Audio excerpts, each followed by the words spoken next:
प्रवीण अपनी पत्नी पूजा और बेटी शिल्पी के साथ सोनवर्षा नाम के नगर में रहता था। वो गणेश जी का बहुत बड़ा भक्त था। हर काम की शुरुआत गणेश जी के नाम से ही करता था। वो पानी पूरी का ठेला लगाता, जिसकी कमाई से ही उसका घर चलता था। घर में उसने गणेश जी की मूर्ति रखी ही थी।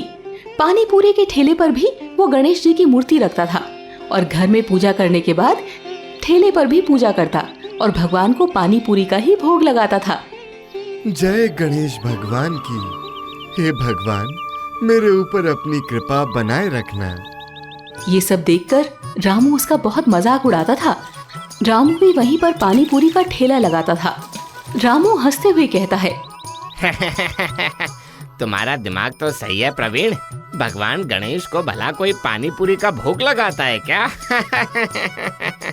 जहाँ प्रवीण पानी पूरी को बनाने में पूरी स्वच्छता का ध्यान रखता था, साफ पानी का इस्तेमाल करता था, वहीं रामू स्वच्छता का बिल्कुल भी ध्यान नहीं रखता था। लेकिन फिर भी लोग उसी के पास पानी पूरी खाने जाते थे, क्योंकि वो लोगों को आधे दाम पर पानी पूरी खिलाता था। आओ, सस्ते और स्वादिष्ट पानी पूरी खाओ, मन को फ्रेश करो। इतने सस्ते में तो पानी पूरी कहीं नहीं मिलेगी। आओ, मजे से जी भर के खाओ। प्रवीण भन भनाता हुआ बोलता है, ये लोग भी कितने बेवकूफ हैं। सस्ते के चक्कर में स्वास्थ्य का खिलवाड़ करते हैं। ये नहीं कि थोड़ा ज्यादा पैसा देना पड़े, लेकिन अच्छा खाएं। देख रहे हैं ना आप गणेश जी, मेरे यहाँ कोई नहीं आता है, जबकि मैं इतने अच्छे से पानी पूरी बनाता हूँ। साफ सफाई का भी इतना ध्यान रखता हूँ। रात हो जाती है तो प्रवीण अपने घर जाता है। उसकी बीवी पूजा हमेशा बीमार रहती थी। क्या हुआ पूजा, आज भी तुम्हारी तबीयत ठीक नहीं लग रही है मुझे। हाँ पापा, माँ की तबीयत बिल्कुल भी ठीक नहीं है। दिन भर खांसी कर कर के परेशान है। देखिए ना, अब तो मेरी सांस और ज्यादा फूलने लगी है। तुम चिंता मत करो पूजा, मैं जल्द ही तुम्हारा किसी अच्छे डॉक्टर से इलाज करवाऊंगा। अब तो मुझे कोई उम्मीद नहीं है जी। लगता है बिना इलाज के ही मेरी मौत हो जाएगी। ऐसी अशुभ बातें मत करो पूजा। गणपति बप्पा है ना, वो कुछ ना कुछ जरूर करेंगे। प्रवीण का पानी पूरी ज्यादा बिकता नहीं था, जिसकी वजह से भोजन की व्यवस्था भी बड़ी मुश्किल से हो पाती थी। एक दिन जब प्रवीण पानी पूरी के ठेले के पास था तो उसकी बेटी शिल्पी दौड़ती हुई आई। पापा पापा, जल्दी चलो। क्या हुआ बेटी, तुम्हारी माँ की तबीयत खराब है क्या? नहीं पापा, कुछ लोग आए हैं। वो हमारा घर खाली करवाकर उसे तोड़ रहे हैं। प्रवीण दौड़ता हुआ वहाँ जाता है तो देखता है कि पूजा घर का सामान लेकर सड़क पर खड़ी है। तभी उसकी नजर अपने गणेश जी की मूर्ति पर पड़ती है, जो सड़क किनारे पड़ी थी। अरे पूजा, तुमने मेरे गणेश जी पर ध्यान ही नहीं दिया। माफ करना जी, ध्यान में ही नहीं रहा।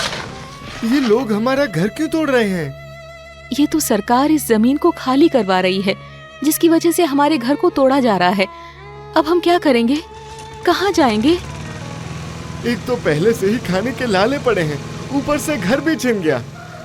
कोई नहीं, हम भाड़े के घर पर रह लेंगे, लेकिन हमारे पास तो भाड़ा देने के लिए पैसे भी नहीं है। चलो, गणपति जी कुछ ना कुछ जरूर करेंगे। प्रवीण परिवार को लेकर नगर के ही एक मंदिर में जाता है और वहाँ के पुजारी से बात करता है। प्रवीण पुजारी से कहता है, पुजारी जी, हमारा घर हमसे छिन गया है। क्या आप हमें कुछ दिनों के लिए मंदिर के धर्मशाला में रहने देंगे? नहीं बेटे, मैं ऐसा नहीं कर सकता। धर्मशाला तो राहगीरों के लिए है, तुम वहाँ कैसे रह सकते हो? लाख कोशिश के बावजूद रहने का कोई जुगाड़ नहीं हो पाता है, तो प्रवीण ने त्रिपाल टांग कर ही तत्काल रहने की शुरुआत कर दी। एक दिन वो पानी पूरी बेच रहा था कि तभी गणेश जी के वेश में एक आदमी रामू के ठेले के पास आया। भाई, गणेश जी को पानी पूरी खिला दो, बड़ा पुण्य होगा। गणेश जी पानी पूरी खाते हैं? पैसे हैं तुम्हारे पास या यूं ही मांग रहे हो? गणेश जी के वेश में आदमी बोलता है, नहीं नहीं, मेरे पास पैसे तो नहीं है। जाओ जाओ जाओ यहाँ से, ना जाने आ जाते हैं कहाँ कहाँ से। जाओ उस प्रवीण के ठेले पर जाओ, वही तुम्हें फ्री में पानी पूरी खिला सकता है। वैसे भी उसकी पानी पूरी कोई खाता नहीं। गणेश जी के वेश वाला आदमी प्रवीण के ठेले पर जाता है। गणेश जी के वेश में उस आदमी ने कहा, ओ भाई, गणेश जी को पानी पूरी खिलाओगे क्या? तुम्हारा भला होगा। मैं तो रोज ही गणेश जी को पानी पूरी का भोग लगाता हूँ, आज तुम भी खा लो। प्रवीण उसे भरपेट पानी पूरी खिलाता है।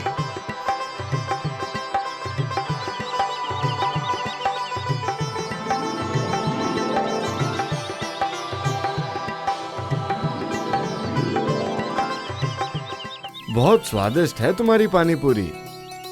क्या फायदा, कोई खाने आता ही नहीं, जबकि सस्ते में गंदा पानी पूरी बेचने वाले के पास भर भर के लोग जाते हैं। गणेश जी के वेश वाला आदमी कहता है, तुम परेशान मत हो, गलत का बोलबाला ज्यादा दिनों तक नहीं रहता। तुम्हारे साथ गणपति बप्पा अच्छा जरूर करेंगे। ये कहकर वो वहाँ से चला जाता है। कुछ दिनों बाद सच में लोगों को अपनी गलती का एहसास हो जाता है। एक औरत अपने पति से रामू के ठेले के पास कहती है, देखो जी, इसी का पानी पूरी खाकर हमारी बेटी बीमार पड़ गई। इतना गंदा पानी पूरी खिलाता है, इसके पानी पूरी को कोई मत खाओ। दूसरा आदमी कहता है, हाँ हाँ, आप बिल्कुल सही कह रही हैं। परसों मेरे भी पेट में दर्द हो गया इसकी पानी पूरी खाकर। कई लोग रामू के खिलाफ बोलने लग जाते हैं। अब रामू का पानी पूरी कोई नहीं खाता था, हर कोई अब प्रवीण का पानी पूरी खाने लगा। एक आदमी दूसरे से कहता है, देखो तो सफाई का इसने कितना ध्यान रखा है। थोड़ा पैसा ज्यादा लगाता है, लेकिन स्वच्छ तो है और स्वादिष्ट भी। दो और लोग कहते हैं, हाँ हाँ, बिल्कुल सही कह रहे हैं आप। अब प्रवीण का बिजनेस चल पड़ता है, अच्छी कमाई होने लग जाती है, जिससे वो भाड़े पर एक छोटा सा घर ले लेता है और अच्छे से रहने लगता है। लेकिन इधर रामू मन ही मन प्रवीण से जलने लगता है। लगता है इसका कुछ ना कुछ करना पड़ेगा, ना तो ये रहेगा ना लोग इसकी पानी पूरी खाएंगे।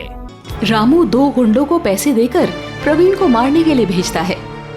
तुम ही हो ना प्रवीण, बहुत पानी पूरी बेच लिए, चलो अब थोड़ी सी मार खा लो। वो दोनों गुंडे प्रवीण को बहुत मारते हैं और उसे अस्पताल में भर्ती कराना पड़ता है। पूजा, मुझे तो ठीक होने में बहुत दिन लग जाएंगे, तब तक हमारे पानी पूरी का ठेला कौन चलाएगा? मैं अपने भाई राकेश को बुला लेती हूँ। पूजा राकेश को फोन करती है, लेकिन वो आने से मना कर देता है। ऐसे में गणेश भगवान खुद राकेश बनकर प्रवीण के पास जाते हैं। अरे राकेश, तुमने तो आने से मना कर दिया था। हाँ, लेकिन उस रात मेरे सपने में गणेश जी आए और मुझे समझाए, इसलिए मैं आ गया। प्रवीण को राकेश की बातें अजीब लगती है, लेकिन वो चुप रह जाता है। राकेश पानी पूरी का ठेला लेकर वहीं पहुंच जाता है और लोगों को पानी पूरी खिलाने लग जाता है। रामू राकेश को देखकर कहता है, अरे अब ये कौन आ गया प्रवीण की जगह? पानी पूरी खा रहा एक आदमी कहता है, अरे भाई, तुम्हारे हाथ में तो जादू है, इतनी स्वादिष्ट पानी पूरी कैसे बनाते हो? बस मेरी मेहनत और गणेश जी की कृपा से सब हो जाता है। रामू मन ही मन कहता है, लगता है इसका भी कुछ करना पड़ेगा। रामू फिर से उसी दोनों गुंडों को राकेश को मारने के लिए पैसे देता है।